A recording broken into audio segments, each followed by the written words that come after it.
Militante ainda, tentando passar a bola já para minha filha, que é minha colega. Tem meu filho aqui também, que já está também na mesma lide.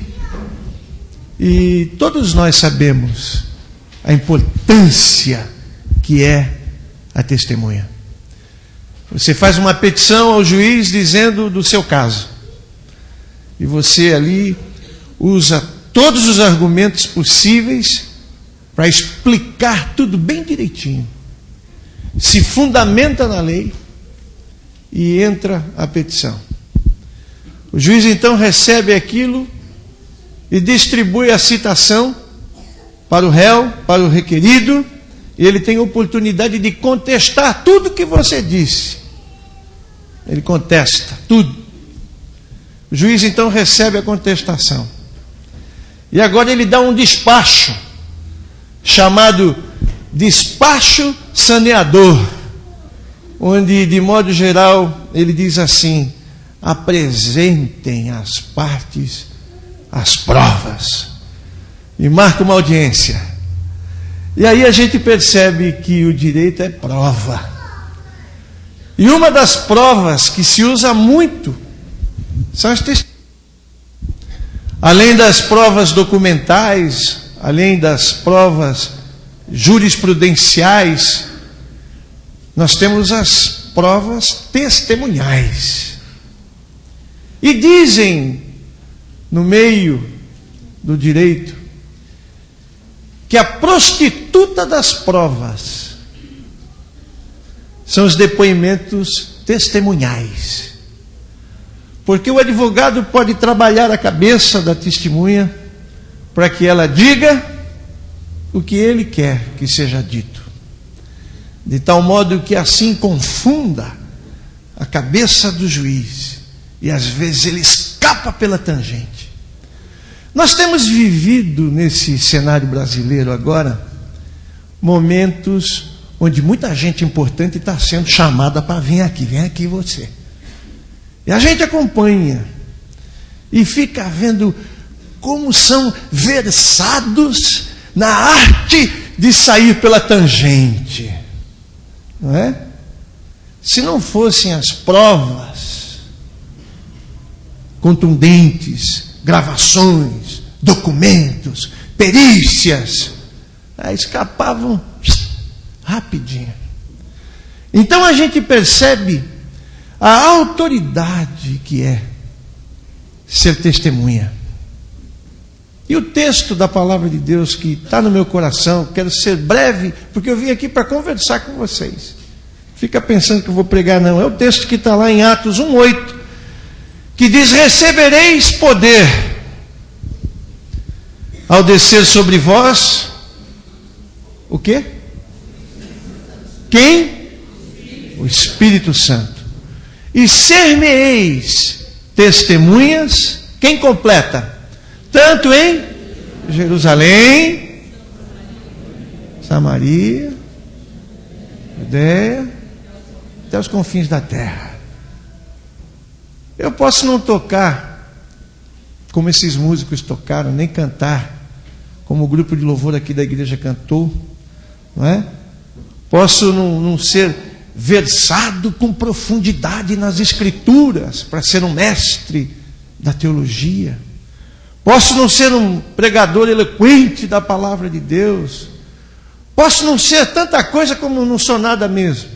Mas uma coisa eu sei que eu sou. E você sabe que você é.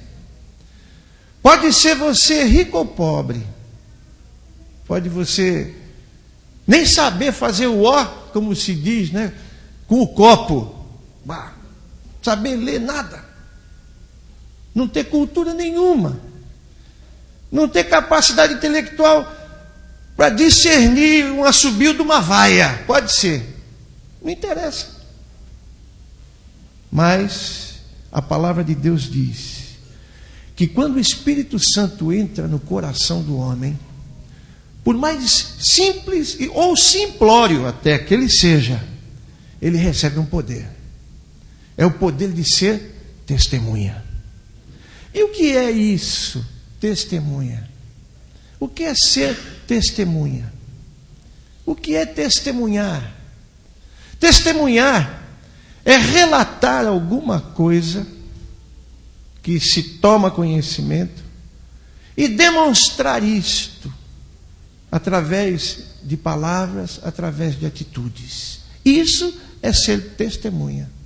É essa demonstração de que tem conhecimento de algo. E esse conhecimento de algo, essa revelação de algo, permite que seja demonstrado com eficácia o assunto que se quer referir. Nós estamos sendo convocados para ser testemunhas de quem? De quem? Testemunhas do quê? Testemunhas do Evangelho. Testemunhas do quê? Da Igreja Presbiteriana, Assembleia de Deus, Fonte da Vida. Testemunhas do quê? De qual causa que todos nós somos testemunhas? Da causa de Jesus. Quantos que conhecem Jesus aqui? Quantos conhecem? Você tem acanhamento de levantar a sua mão? Levanta a sua mão. Olha só. Deixa que uma grande nuvem de testemunhas perceba a sua mão levantada. Deixa isso. Nesse momento, no mundo espiritual, nós estamos nos identificando como testemunhas. Amém. Que coisa gloriosa você poder dizer: eu sou testemunha. Aleluia. A eficácia do nosso testemunho depende do conhecimento que você tem de Deus e de Jesus. Eu sempre digo no meio dos jovens e lá na igreja que o que a igreja precisa é de testemunho. De testemunho.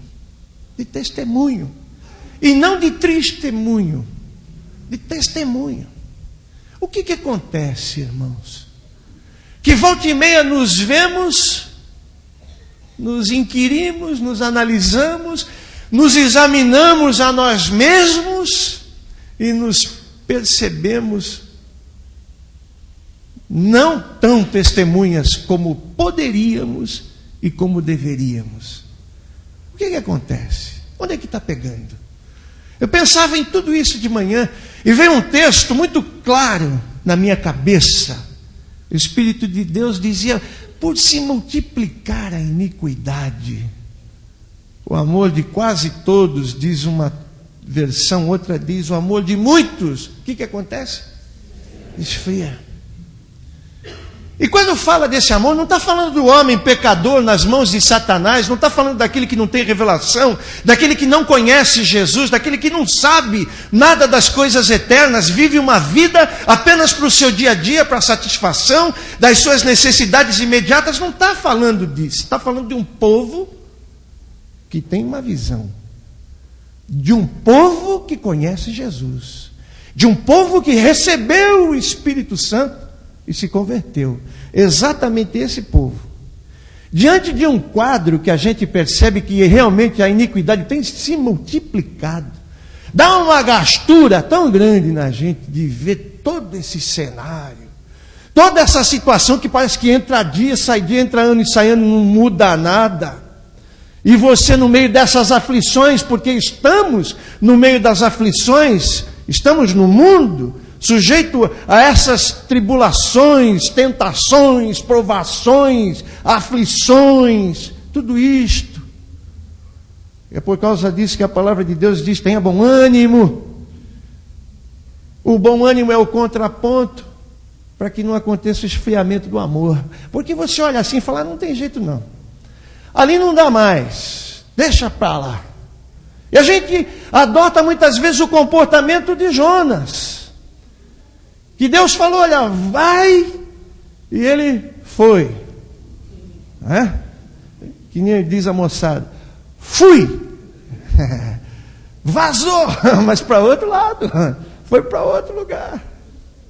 Somos chamados para ser testemunhas com a nossa vida, para ser testemunhas com os nossos lábios, para ser testemunhas do ser maravilhoso que é o Espírito Santo que habita em nós. O Espírito Santo habita em você? Amém? Maior é o que está em você do que o que está no mundo?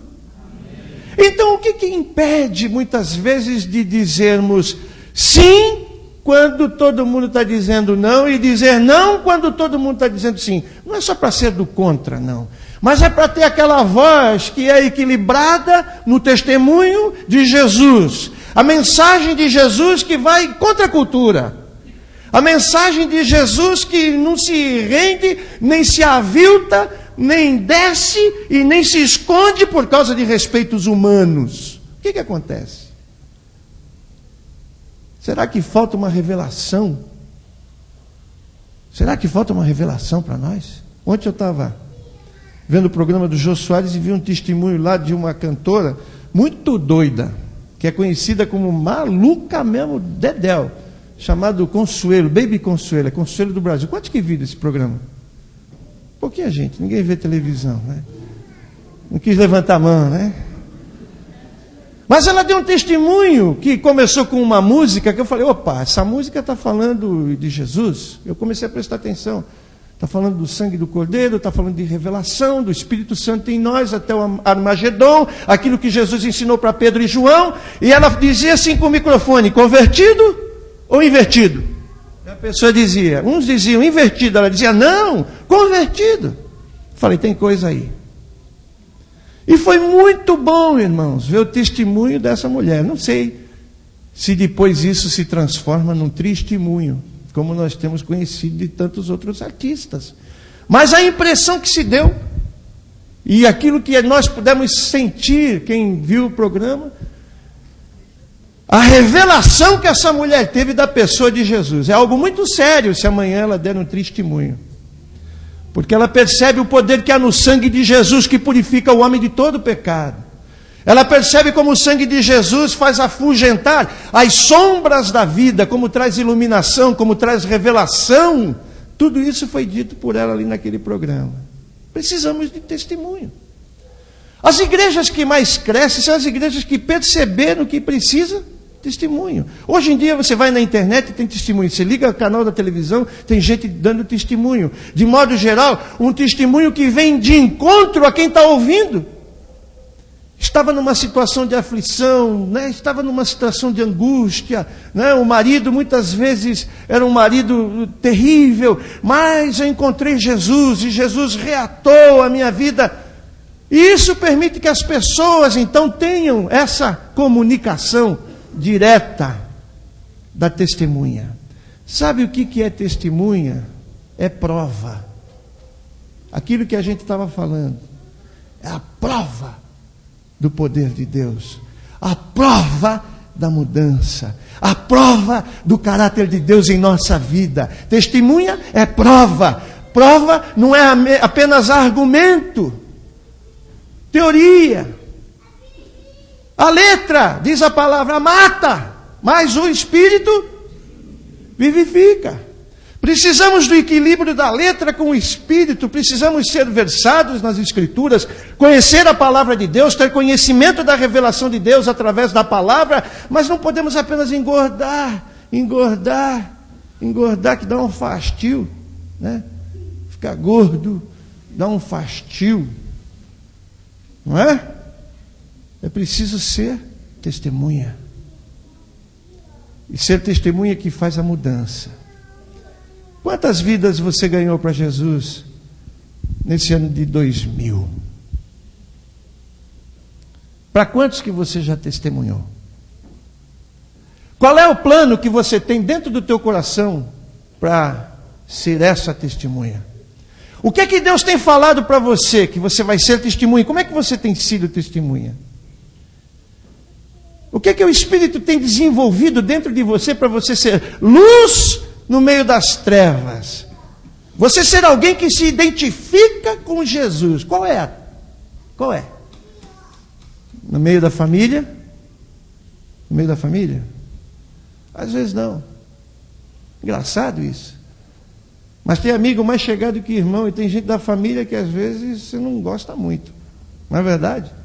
Esfriou o amor com a sogra, com o sogro, aquele chato do tio, da tia, né? Ih, lá vem ele.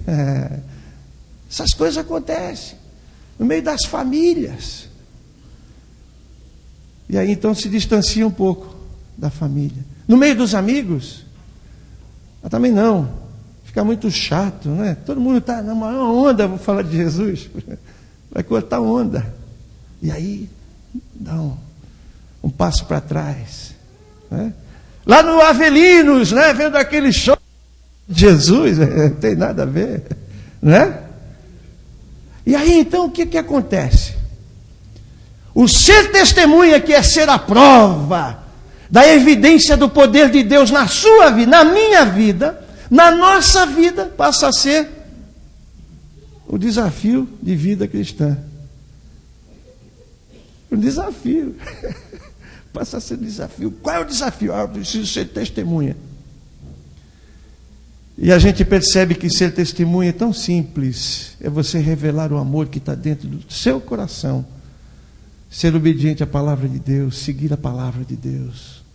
Os mandamentos do Senhor não são pesados.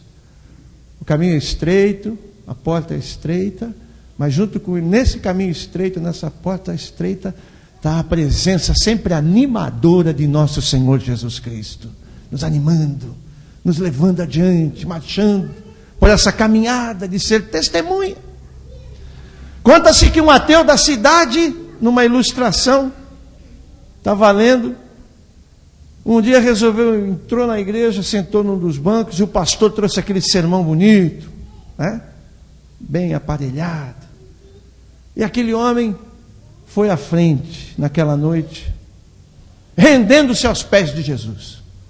Se entregou a Jesus. Foi um espanto geral, porque ele era ateu. E então, no final da reunião, o pastor conversou com ele. Meu amigo, me diga, em que parte do sermão foi que você se sentiu tocado por Deus e se converteu? Aí aquele homem disse, não, pastor, não foi o sermão não, mas foi a vida de um vizinho meu que mora na casa ao lado. Foi a vida desse vizinho. Eu penso, queridos, que testemunho nós estamos dando para vizinhos, para amigos, para colegas na faculdade? Que testemunho estamos dando lá no emprego? Que testemunho que nós somos? Qual é o nosso testemunho? Qual é o nosso testemunho? Somos chamados para isso. Não é verdade? Está certo que ser testemunhas e ser testemunha é algo que nós devemos ter numa visão mundial, global. Devemos ter isso. Mas às vezes não somos nem testemunha no quinto andar do prédio onde vivemos. É verdade. Não somos nem testemunha na classe da faculdade onde estamos ali com os amigos, e nem na roda dos outros colegas, trabalhadores na empresa, na firma. E o ser testemunha, que é algo que todos nós devemos ser, e ninguém escapa. Não tem ninguém que escape. Porque o ser testemunha é a prova do poder de Deus, da mudança, da transformação, da conversão em Cristo Jesus. Ninguém escapa. Vai chegar um momento em que ser testemunha vai deixar de ser um ideal, mas vai ser algo real. Amém? O que precisa? Será que falta poder na nossa vida? Será que falta o Espírito Santo dentro de nós, movendo o nosso interior, em contraponto ao desamor que pega, e como pega, né? Pega. Será que falta? O que falta? Será que precisamos orar mais para ter essa capacitação que é tão simples, tão natural em nossa vida, e vivermos a vida de maneira onde possamos falar tudo o que a gente sabe de Jesus. Tem gente que pensa que tem que saber muito para poder ser testemunha. Isso é um engano. Isso é uma das maiores mentiras do diabo. Porque ele sabe o poder que tem uma testemunha, o poder da tua vida. Ele sabe o poder que há quando você profere o nome de Jesus. Esse poder tem capacidade para mudar a história de vidas e de gerações e gerações. E não quer que você seja testemunha. Não quer. Havia um homem que era maluco da cabeça. Além de maluco, era endemoniado, doidão mesmo, que vivia lá em Gadara. Esse homem teve um encontro com Jesus. Dormia no sepulcro. Era um cara que ninguém queria papo com ele. Quando ele vinha encher muita paciência, metiam-lhe as amarras nele. Ele quebrava tudo na força satânica.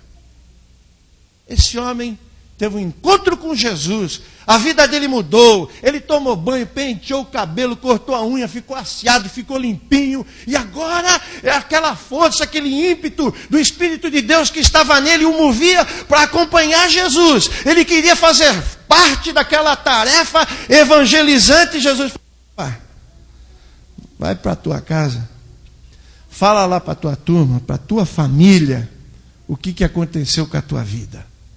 Não teve tempo de fazer cursinho, não teve tempo de vir na escola dominical. Isso não quer dizer que você não tenha que vir na escola dominical. Tem que vir. Não teve tempo de frequentar muitos os cultos, não teve muitas experiências, mas ele pôde ser testemunha no meio da família. De um cego que foi curado por Jesus.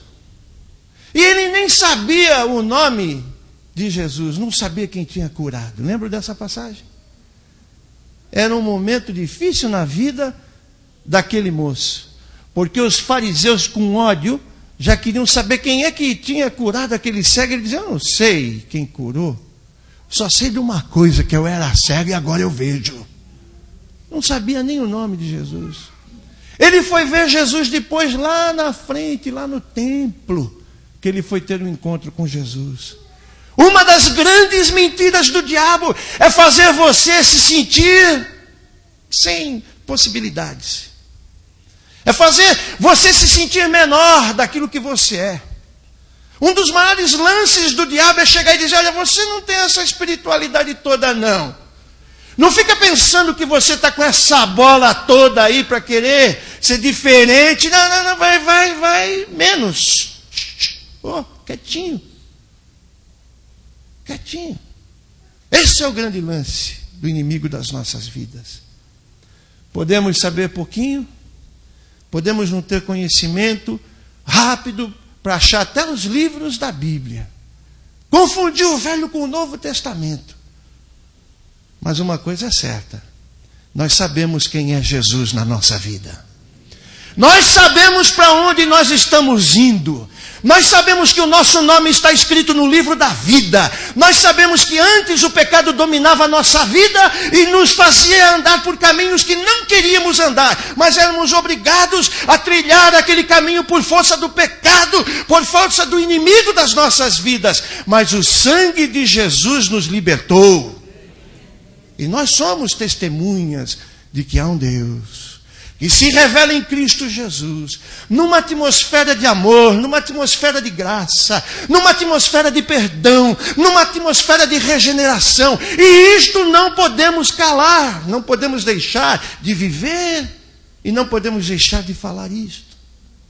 Quando nós cessamos, quando a nossa linguagem muda, e quando a gente se aproxima demais do mundo, e começamos a ter os costumes do mundo, e a linguagem do mundo, e o jeitão do mundo, perdemos o referencial, que é Cristo Jesus.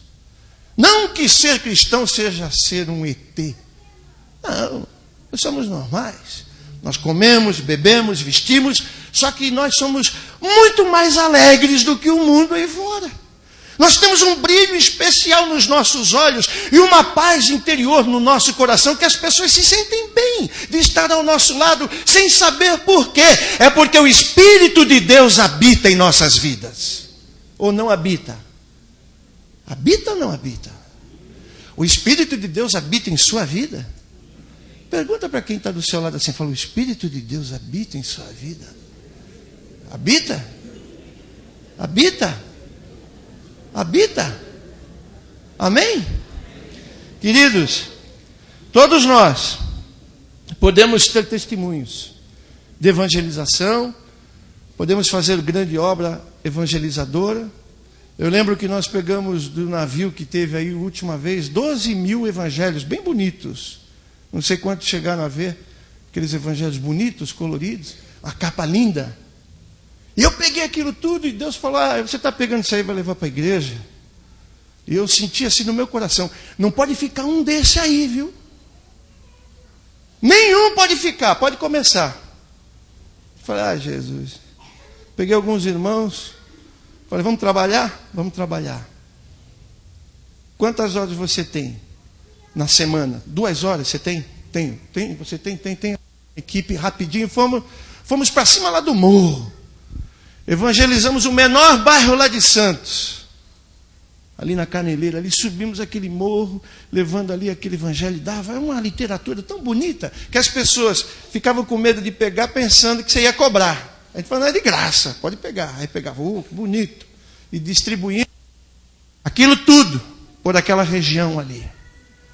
E começamos depois a visitar, e uma pessoa se converteu a Jesus. Uma pessoa se converteu a Jesus. E se converteu num momento de crise. Um câncer no útero, miomas, precisava extrair tudo aquilo lá dentro. Olha que situação.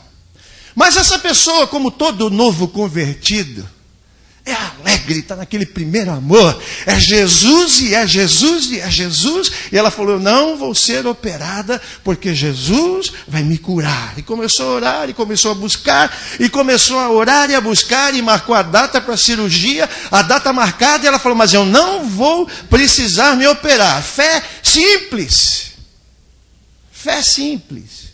Nós complicamos com o passar dos anos, com o conhecimento, com a letra que mata, a fazer muita teologia e a querer que Deus esteja de acordo com os nossos organogramas, mas o simples, na sua fé simples, no poder e na eficácia de Deus, essa mulher creu. Ela creu. E antes da cirurgia, ela falou, doutor, é possível fazer um exame antes da cirurgia? Mulher simples, pobre, numa dificuldade tremenda. O médico fez.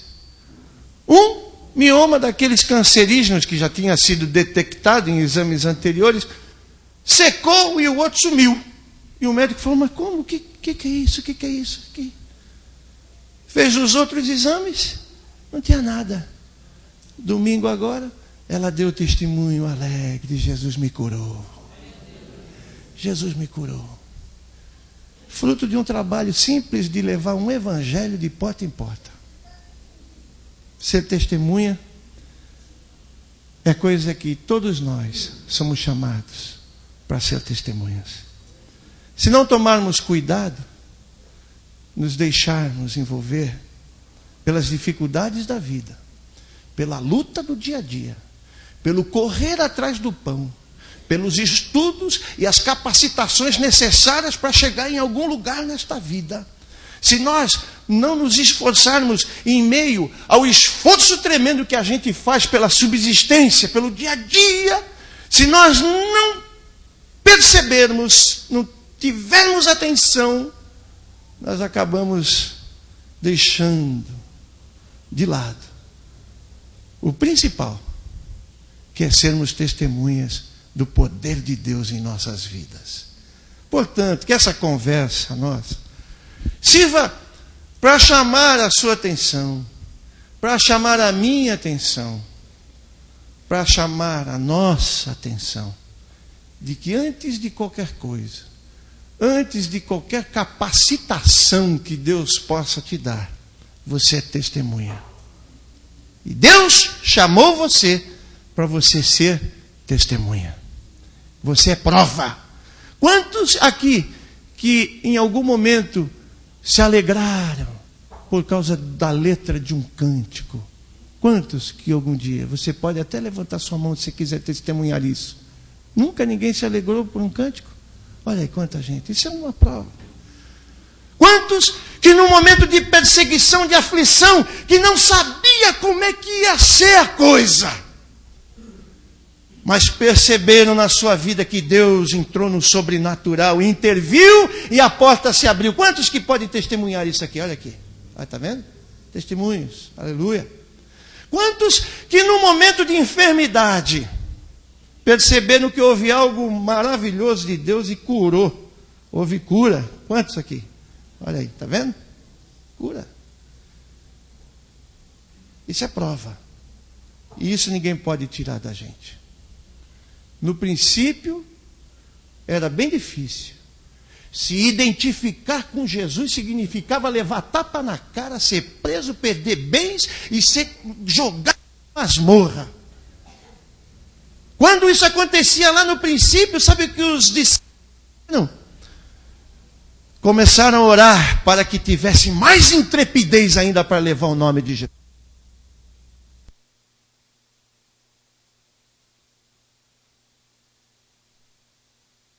Você seja uma testemunha, que você receba poder de Deus na sua vida. Você pode dizer amém a isso? Amém. Amém. Eu quero orar para terminar. Gostaria que você ficasse em pé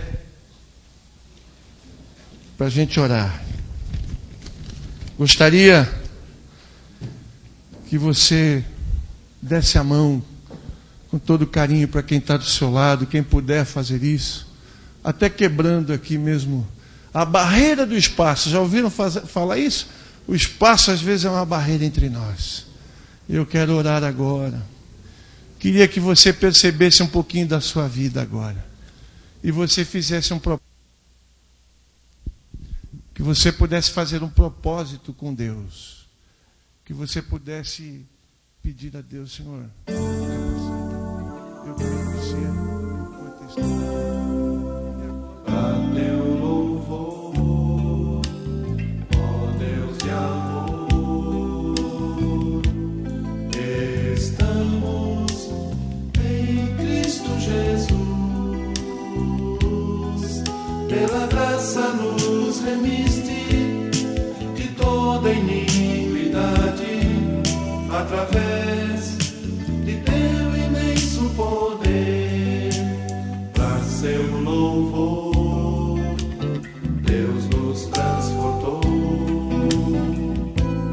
para o reino do Filho do seu amor.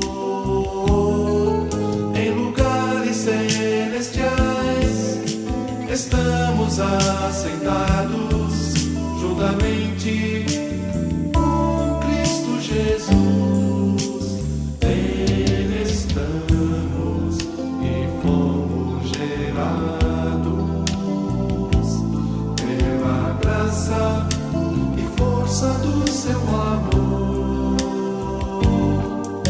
a fim de sermos santos. Deus nos predestinou para a honra e glória do seu louvor. Nele estamos e fomos gerados pela graça e força do seu amor, a fim de sermos santos. Deus nos predestinou para a honra e glória do seu louvor.